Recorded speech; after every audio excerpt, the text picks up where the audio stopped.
So what's really going on in modern society? It's not meant to be like me trying to alarm people, like some sort of conspiracy, like what's going on. But, you know, I realize more and more everybody has become neurotic, apathetic, hopeless, undriven, lacking in confidence. If you ask somebody like 100 years ago, 1,000 years ago, how confident they were just, going up to a stranger and speaking to them, probably not many people would relate to that. But for some reason, it's normal today to be afraid to just speak to another human being. And, it sounds funny when I phrase it like that, but it's weird. And it's not, this is all tied in with this sort of, societal testosterone has fallen, whatnot, all these things as well that people say. And it all really ties together. See, I don't think that's necessarily the cause. It may be that this issue of testosterone is just a symptom of the problems in our society. Maybe they're psychologically driven. People have mentally evolved, and as a result, they've lost their attachment to religion. They've started asking the existential major questions.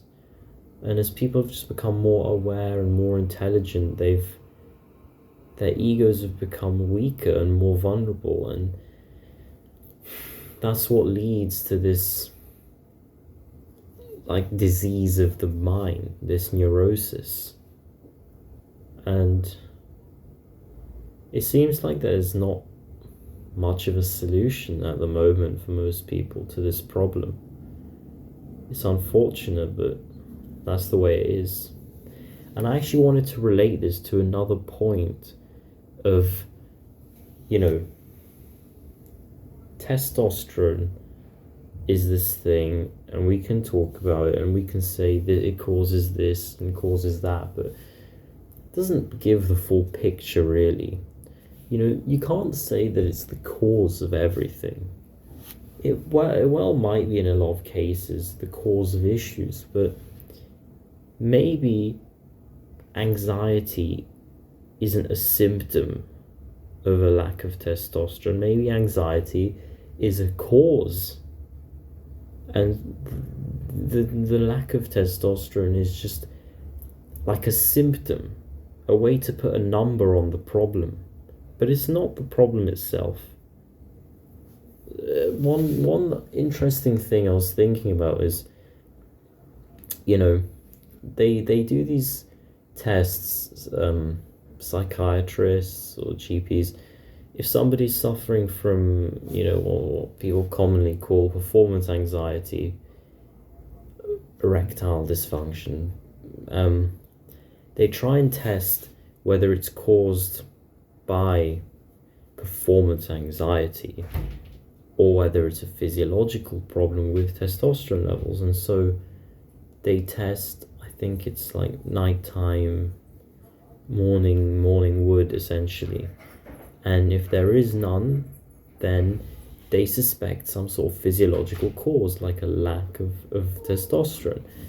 But if there is this morning wood, then it's just chalked down to anxiety. And so you can see that's a good example to show that psychological things can have the impact on your physical experience. And it's not always necessarily a pathological, physiological problem that leads to anxiety. It's not always implicable. And it raises the question of whether biology is always a root cause. And obviously, well, maybe not obvious to a lot of people. Maybe people do think biology is the root cause of problems, but it might be that these biological problems are just, as I said, reflections. And maybe if you were to tackle the problematic areas of your life you would experience improvements in these hormone levels. But that wouldn't necessarily be pushing the idea that hormones are the cause of your experience. They could just be a symptom. And so it's all related essentially to what you think causes reality. And well, the further we go down this sort of rabbit hole, it raises the question of, does it matter? Because your perception of causation is just in your head essentially. It's just a human experience. Do you think testosterone causes? Do you think cortisol? Do you think these are the causes of problems? Do you think they're symptoms of problems? It doesn't really matter at the end. In reality, all that matters is what you do about it. What are we going to do about all the problems around us and the issues that we face?